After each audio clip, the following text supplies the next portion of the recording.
Point numéro 4. Quand vous allez mourir, vous allez découvrir que vous avez un corps spirituel d'homme. C'est dommage parce que la majorité des hommes, quand ils sont sur cette terre, ils ignorent leur corps spirituel, c'est-à-dire leur esprit. La majorité donne ascendance à leur corps physique. Voilà pourquoi la plupart des hommes sont engagés à embellir leur corps physique, à le nourrir, à l'entretenir et à l'utiliser pour pratiquer toutes sortes de mal contre la parole de Dieu et contre Dieu. C'est vraiment dommage. Il est écrit dans Luc 16, verset 24, concernant l'homme riche en enfer. Il s'écria, « Père Abraham, aie pitié de moi et envoie Lazare pour qu'il trempe le bout de son doigt dans l'eau et me rafraîchisse la langue, car je souffre cruellement dans cette flamme. » Voyez-vous, il parle de sa langue. Il avait toujours une langue, malgré le fait qu'il a quitté son corps physique. Dans ce lieu de tourment, il avait sa langue. Dans ce lieu de tourment, il avait une langue spirituelle, un corps spirituel. Il avait un corps qui pouvait ressentir des douleurs. Voilà pourquoi il dit « Je souffre cruellement ». Et il précise bien « dans cette flamme ». Donc cet homme est dans des flammes en train de souffrir. Tout ce qu'il demandait, c'est juste une goutte d'eau, un rafraîchissement venant d'en haut. Mais il est trop tard. Quand vous quittez votre corps, voyez-vous, toutes les prières que vous élevez à Dieu reçoivent une seule réponse, c'est non. Plus de rafraîchissement, car la Bible dit que c'est pendant qu'on est vivant que les temps de rafraîchissement viennent de la part du Seigneur. Mais qu'est-ce qui engendre ces temps de rafraîchissement?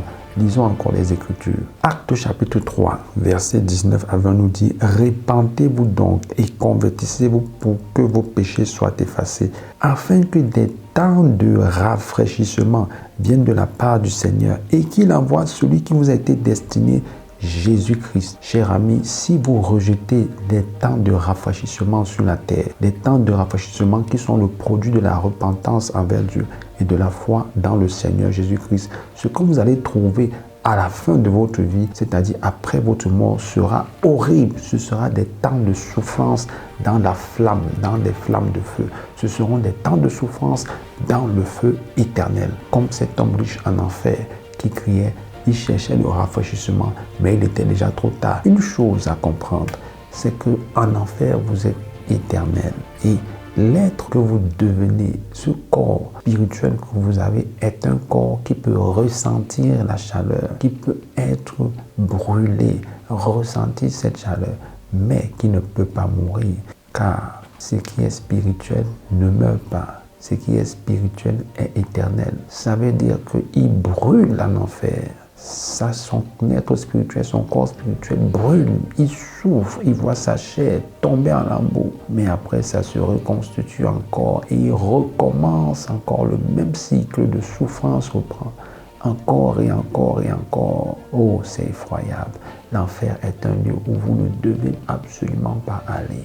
Jésus-Christ vous aime. Il est mort pour vos péchés, afin que vous ne vous retrouviez jamais dans ce lieu de tourment et d'agonie. Il est grand temps pour vous de prendre une décision sage en faisant de Jésus votre Seigneur et votre Sauveur personnel. Dieu vous a créé pour le ciel et Dieu veut vous voir au ciel.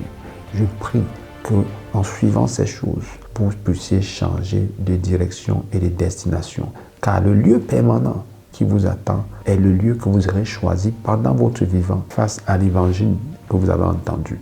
L'évangile du ciel, c'est l'évangile qui dit, si tu ouvres ton cœur à Jésus, si tu décides de te repentir de tes péchés, alors tu seras sauvé. Car il est écrit, car le salaire du péché, c'est la mort, mais le don gratuit de Dieu, c'est la vie éternelle en Jésus-Christ, notre Seigneur.